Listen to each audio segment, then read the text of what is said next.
Hai guys, aku Ginta, kembali lagi di Back to School. Yeah, dude. Kak, boleh perkenalan? Baik, nama saya adalah Lutfi Bayhaki. Saya di sini in charge sebagai chef. Wow, chef. Kak, boleh tanya nih ya. Awal-awal kakak bisa jadi chef itu gimana ya? Awal-awal bisa jadi chef ya karena belajar masak. Enggak gitu. Jadi saya dulu sekolah, itu sekolah perhotelan. Mungkin teman-teman semua udah tahu Idea Indonesia ya. Iya, terpopuler banget itu. Iya.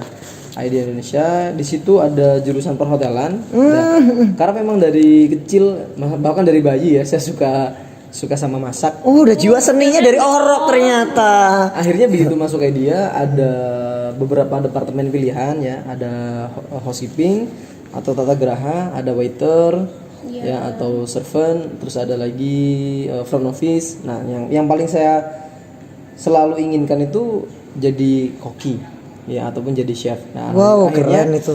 2011 saya mulai meniti karir ya. Itu dulu training di Novotel Lampung. Hotel kelas ternama itu. Iya, saya punya cita-cita training Novotel Lampung. Setelah itu setahun saya pindah ke Jakarta. Setahun saya pindah ke kapal pesiar Asia. Jam terbangnya udah jauh, halilintar bener ya. Dari sini pindah. Dari Asia saya 2 tahun di kapal pesiar itu keliling-keliling Asia. Mungkin teman-teman udah pernah tahu kapal pesiar itu seperti apa. Iya, belum pernah tapi Selanjutnya masuk. saya lanjut lagi ke Eropa. Wah, Keren guys. nggak bisa dibayangin cita rasanya kayak mana. Sebenarnya kalau basically kita ngomongin masakan sama aja semua. Ya, karena masakan itu kan berasal dari region ataupun dari daerah-daerah. Kayak di Indonesia kita ada di Jawa, makanan Jawa karakteristiknya ada yang manis. Di Sumatera karakteristiknya pedas. Di Jakarta karakteristiknya nah, itu pun sama gitu. Jadi kalau kita belajar di dunia kulineri atau dunia hospitality khususnya di bagian chef atau bagian kulineri itu banyak banget ya. Yang bisa kita ambil dari situ tuh banyak banget gitu. Terus masakan yang pertama kali kakak bisa masak tuh apa ya? Saya pertama kali buat apa ya? Mungkin masak nasi ya. Masak nasi, mbahku kayaknya pinter kayak gitu terus sampai jadi kelanteng kayak gitu tuh. Kakak bisa nggak ini? Bisa nggak? Ya kalau udah samping chef kayak gini ya agak berat ya nggak bisa. Ya. Jujur ya, saya dulu di kapal itu selama 6 bulan itu tugas pokok saya adalah masak nasi. Bayangin 6 bulan Masak nasi ke kapal masak nasi doang. Gila basic itu ya padahal. Basic. Ternyata masak nasi itu juga butuh skill dan keahlian. Ya, bahwasanya nggak cuman yang penting mateng. Ya. Ya, kita juga harus paham ternyata beras itu ada karakteristik masing-masing. Saya kira nih ya Pak Bosku ya, biasanya mamaku tercinta itu ya kalau misalnya Vi tolong masak nasi. Oke, masak berapa sendok? Kasih aja air sejentik segini nih. Celup. Nah, udah jadi kelar. Iya. Tapi rasanya emang kadang-kadang tuh ada yang bengek ya, itu mungkin yang buat yang rasanya. Kita harus tahu dulu karakteristik beras. Jadi kan ada yang jasmine, ada yang basmati. Ada nama jasmine, udah kayak parfum aja Ada yang jasmine. Japanese rice. Ya. Ada yang bulirnya itu bulat, ada yang bulirnya lonjong, ada yang bulirnya panjang-panjang. Oh iya sampai details banget ya. Dan aku setiap ketemu ada warnanya kok di nasi itu ada warnanya kayak oren gitu. Itu tuh nasi apa masih padi tuh kayak gitu tuh. Itu gabah. Ya. Oh gabah gitu. Itu gabah besti. Walah pantas gak enak dimakan. Iya. Ya, sebenarnya enak, cuman nanti berbahaya untuk kesehatan. Nah, pentingnya juga kita di dunia kuliner itu bikin makanan tuh nggak cuman enak, Pak. Bener. Yang paling utama itu adalah faktor keamanan. Bener. Karena kita dapat beraktivitas itu dengan energi yang dihasilkan dari apa yang kita makan. Kalau Mas Raffi makanannya dedak sama pur ya gak berkembang-kembang. Iya. Kayaknya kurang enak lagi onggo. Onggo pun yang kering ya. Iya nggak ada belatungnya. Onggo gitu. Iya. Jadi dan rata-rata kita kalau bergerak di dunia kuliner itu badannya besar-besar. Karena sering makan apa gimana nih, Pak? Besar. Kecil besti kita kayaknya Iya, kekecilan. karena kita kan wajib mencicipi atau mencoba setiap masakan yang kita buat. Karena standarisasi rasa itu penting. Seperti itu. Nah, ini kan kita nih kan kembali lagi ke anak milenial nih, Yo. Mas Lutfi yang tampan. Jadi tuh kayak saya pengen tahu nih, Kak Lutfi ini nih sekarang ini berada di mana sih ini sebenarnya fokus kinerjanya di mana sih?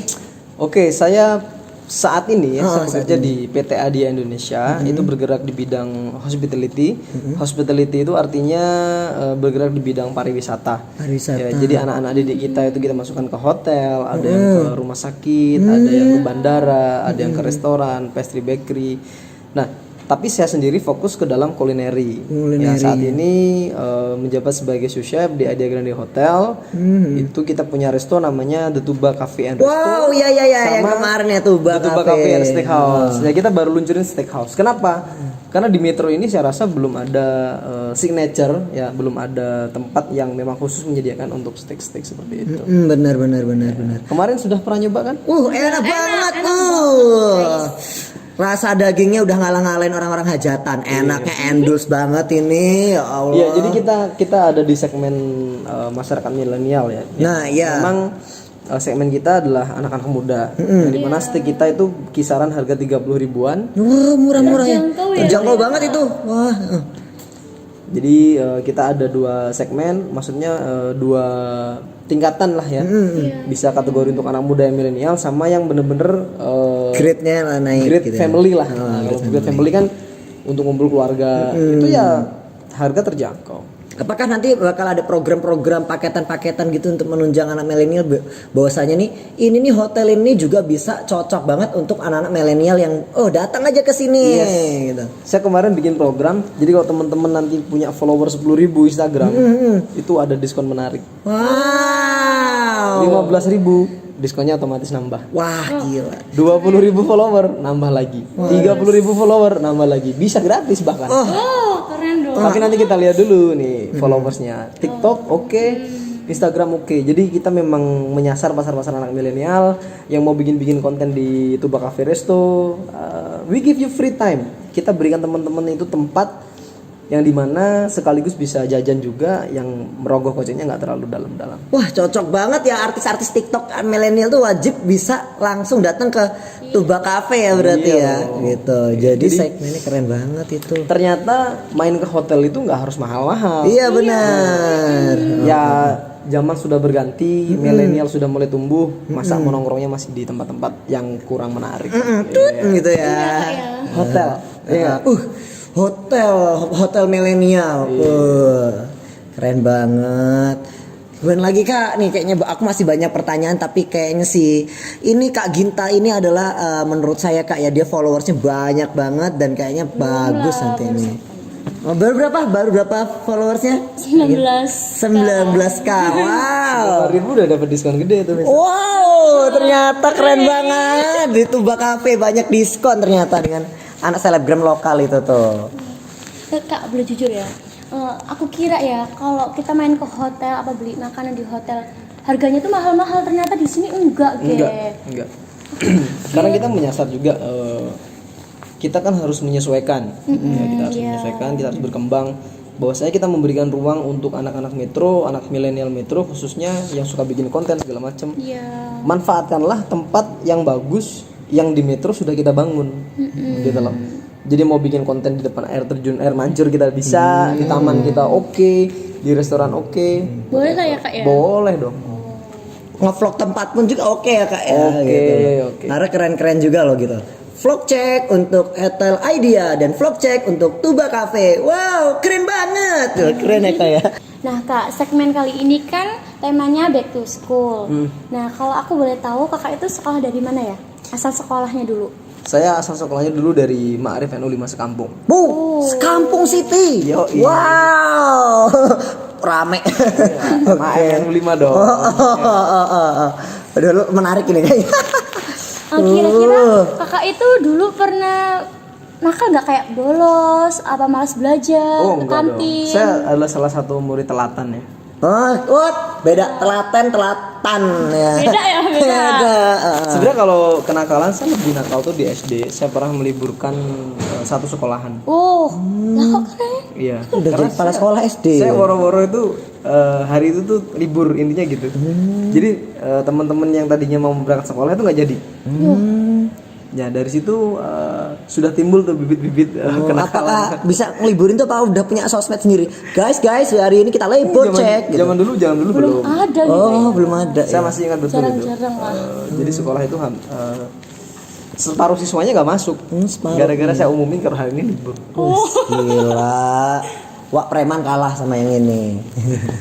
Kalau yang lain-lain bolos-bolos saya jarang. Saya termasuk murid yang tidak terlalu pembolosan ya. Cuman jarang masuk kelas aja. Jarang masuk kelas ya. Karena sibuk dan padatnya tadi tuh ya. Apa bedanya Kak? Iya, bolos sama nggak masuk kelas. Iya. Beda-beda tipis. Beda tipis, enggaknya berangkat gitu. Iya. Oke. Saya dulu di Maarif N5 itu pernah masuk kelas IPA. IPA. Karena merasa tidak sejalur dengan kehidupan, saya pindah ke IPS. Enggak sejalurnya karena apa sih itu tuh? Apa ya? Saya bukan tipikal orang yang suka menghitung-hitung sesuatu. Oh ya, ibaratnya kelapa ya. Set, siu. Nah, berapa derajat gitu. Iya, tapi bukan itu juga sih. Saya penting juga ya. Saya bukan dari IPS terus mau menjelekkan IPA enggak. Bahwasanya IPS itu lebih seru sih. Buat teman-teman yang setuju kalau IPS itu lebih seru, boleh komen nanti. Oke, pasti komen ya, Besti. Dan teman-teman tahu nggak? Raffi dulu SMA-nya di mana? Semalam City. IPS apa IPA? Ya, IPS. Karena aku hobinya Hobinya apa tuh? ngobrol, ya itu banyak kenal orang, ngobrol-ngobrol sama orang gitu. Ya rata-rata kalau orang IPS itu emang sosial kan. Ya, marketingnya tinggi banget. Iya. Dan saya kebetulan di IPS 2. Dan hampir semua sekolahan tuh kalau IPS 2 itu pasti orangnya rese-rese. Oh, rese-rese. Saya di IPS 2, setelah itu memang ilmu komunikasi ya yang kita intens itu ilmu komunikasi. Saya juga orangnya suka berbicara. Ya, dan akhirnya memutuskan untuk belajar di kelas IPS 2. Nah, setelah dari IPS 2 itu masuklah program pendidikan namanya IDEA Indonesia. Nah, apa itu IDEA Indonesia? Nah, dari situ saya tahu bahwasannya ternyata di Metro ini ada sekolah perhotelan. Ya.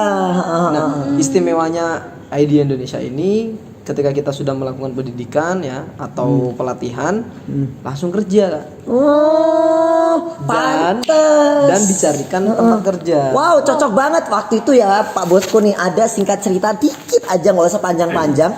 Nah, murid saya dari SMK Kartika Tama itu ada namanya Joshua. Dia emang pinter, manusia tak bertulang, tak berlunak ya.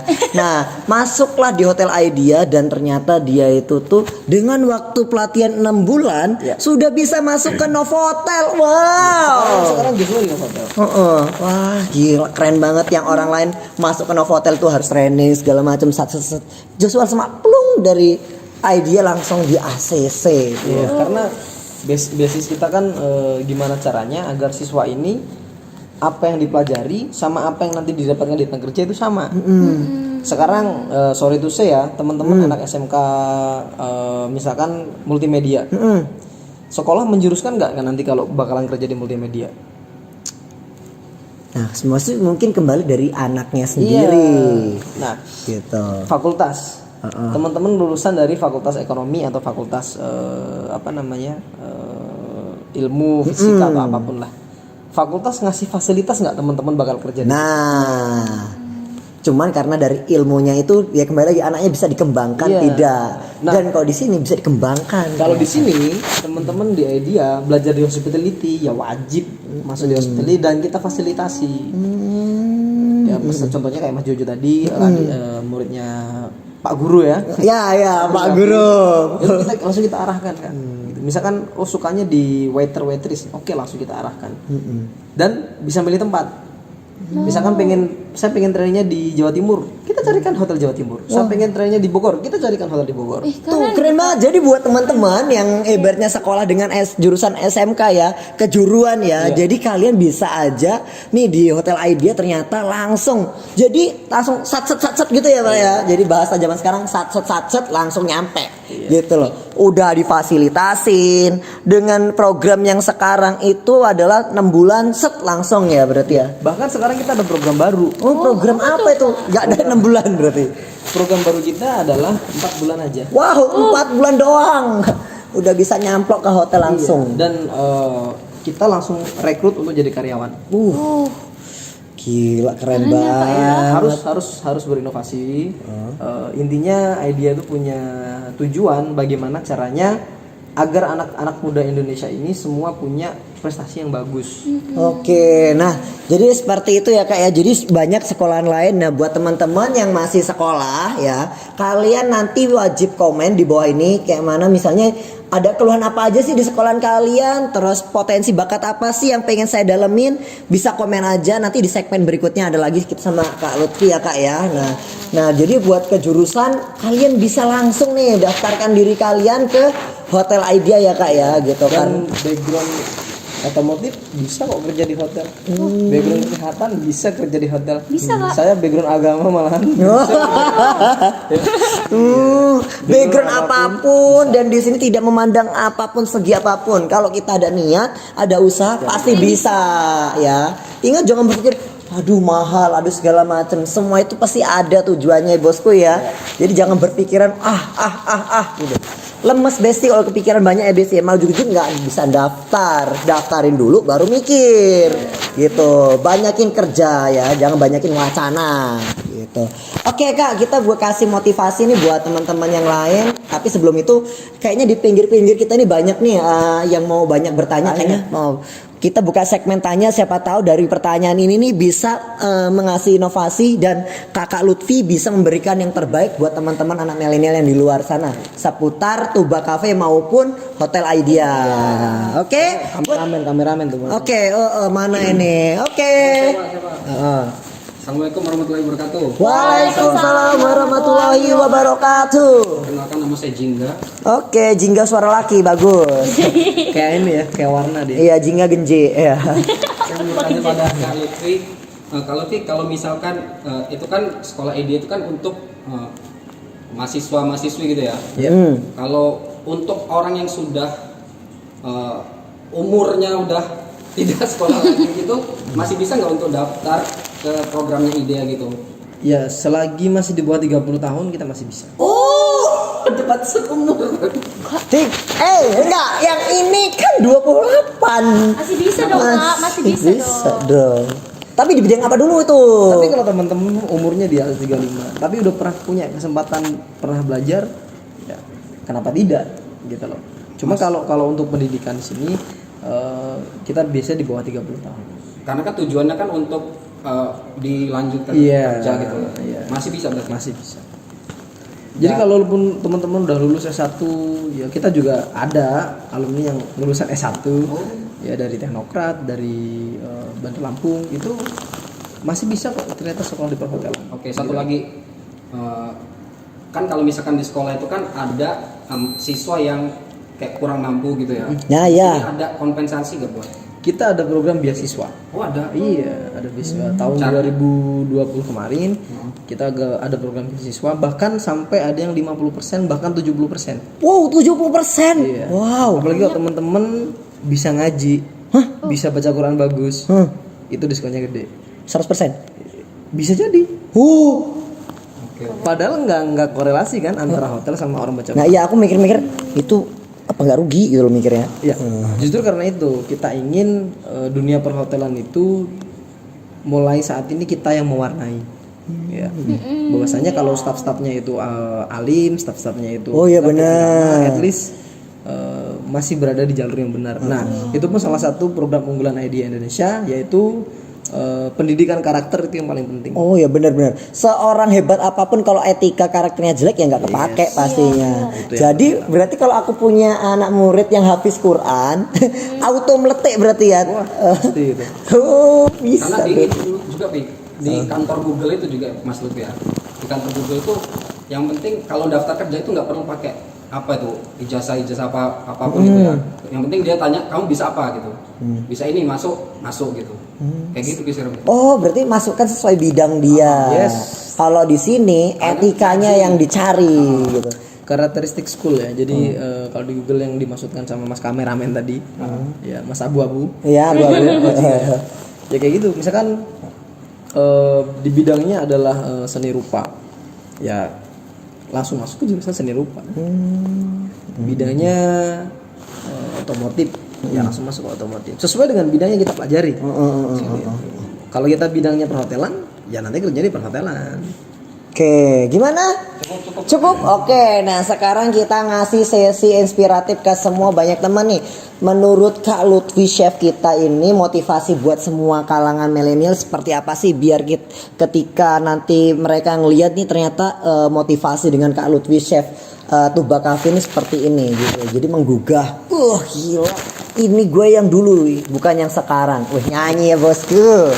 Gimana bosku? Oke. Motivasi yang baik untuk kalangan milenial.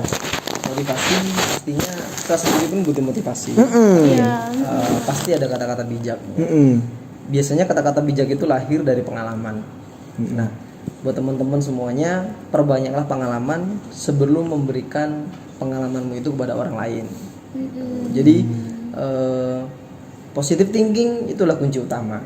Ya, jadi apapun yang terjadi itu positive thinking. Yang kedua adalah self confident atau kepercayaan diri. Jadi kalau kita bangsa Indonesia itu bangsa besar.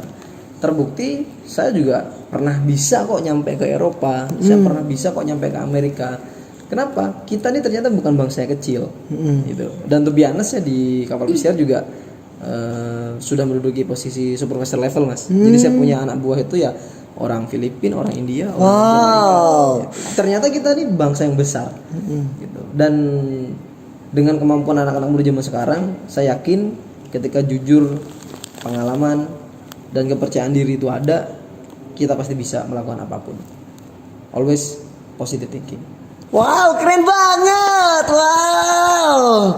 Keren Kak, itu kayaknya inspirasi saya banget. Jadi ketika saya itu tuh orangnya terus berusaha tunjukkan yang terbaik dan tunjukkan kualitas serta pun karya ya Besti ya. Jadi jangan aku ngedown, aku nggak bisa, percaya diri gitu yang penting tuh. Oke, buat teman-teman semuanya, oke. Satu lagi. Nambah. Jadi kan kalian berdua kan habis ngobrol dengan Pak Lutfi nih. Apa yang kalian dapat? Ya, itu yang paling penting. Oke. Jadi jangan saya ngasih terus, mereka harus feedbacknya. Iya. Nah, Apa kalau yang bisa ditangkap? yang saya tangkap dari Chef Lutfi satu ini adalah pendidikan, potensi bakat ya, karena yang berikutnya lagi etikanya itu yang harus benar-benar dicari karena dari era-era pandemi kayak gini ya, etika orang tuh cara menghargai susah, terus emang harus ngaji tadi itu ya yang penting tadi itu. Ya Allah, aku suka banget gitu. Berarti kalau aku punya murid di SMK Kartika, dia hafiz Quran, dia punya keinginan, tinggal tak colek sedikit gitu ya, bisa ada. Terus juga jam terbangnya tadi, karena dari jam terbang bisa nunjukin kualitasnya tadi ya. Wah, suka aku rasanya. Kalau kamu Besti? Nah, kalau aku motivasi dari Kak Lutfi itu apa ya? Kunci kesuksesan itu ya harus ada kemauan. Terus harus percaya diri, ya belajar lagi lah. Belajar terus sampai apa yang kita inginin tercapai. Dan harus banyak pengalaman juga. Terakhir buat Masih nambah lagi. Banyak banget ya. Oke, nggak apa-apa. Memang gini, kalau sosok yang inspiratif itu selalu ketika kita menatap saja itu menimbulkan ide pertanyaan. Pasti. Dan ini segmen juga durasinya sebenarnya durasi 15 menit. Oke, di situ pasti lama itu. Oke, gimana? Oke, tanya terus. Chef Lutfi kan itu suka masak ya. Yang menginspirasi Chef Lutfi ini siapa di Indonesia atau di luar negeri dan kenapa terinspirasi dari orang itu? Oke, the first one, chef yang paling handal di Indonesia itu adalah my mothers. Oh, ya. malah Iya. Mamaku. Saya mengidolakan ibu kita. Ibu kita itu gini deh. Ibu kita itu mau masak apapun itu pasti enak. Benar. Karena apa? Serve from the heart, dari hati. Dari hati. Ya, kalau untuk chef-chef Indonesia semuanya ya, semua chef-chef Indonesia baik yang chef artis ataupun bukan, itu saya selalu mengidolakan mereka karena ketika kita bergerak di satu bidang yang sama itu rasanya luar biasa. Apalagi kita laki-laki bekerja di bidang kulineri itu keren. Teman-teman mau beli ketoprak biasanya yang dagang itu mamang-mamang. Teman-teman beli nasi goreng di pinggir jalan yang dagang ngomong-ngomong. Teman-teman beli martabak yang jagang pasti mas-mas. Jarang ada mbak-mbak jagang martabak. Iya. Dan juga jarang Sugar Daddy juga jualan kayak gitu, kayak nggak pernah kayaknya. Iya. Sugar Daddy meleleh dong kan, dia gula kan. Iya. Jadi ternyata tidak disadari ataupun tidak disadari pelaku kuliner itu rata-rata laki-laki. Iya. Iya juga ya, banyak. Kalau nggak percaya, nanti malam keluar pakai motor keliling metro, berapa pedagang laki-laki yang teman-teman ketemui sama pedagang wanita ketemui. Iya. Challenge nih. Oh, iya Iya kan? benar tuh, challenge tuh. Jadi pasti kalau menurut aku pasti banyak kan martabak bangka isinya laki. Wedok jarang. Harusnya tuh bukan martambak ya. Martamas. Oh, Karena martamas laki-laki ya. Iya juga ya. Oke, ada lagi kakak yang ganteng-ganteng. Oke, adik-adik sebelah sini. Oke, ternyata ngantuk ya. Matanya kak? Enggak, oh bunyi ya. Oke. Sudah Bi? Oke, closing. Oke, buat semua teman-teman di segmen Back to school. Back to School. Nah, kita sampai sini dulu. Kalau misalnya masih banyak tanya-tanya bisa komen aja di bawah sini. Nah, buat saya Raffi GPD dan Mereka Ginta Andrina. Lutfi Bayhaki. oke, jangan lupa follow dan subscribe channel YouTube kita ya. Hotel Idea Grande Hotel, Datuba Cafe and Resto. Oke. Bye.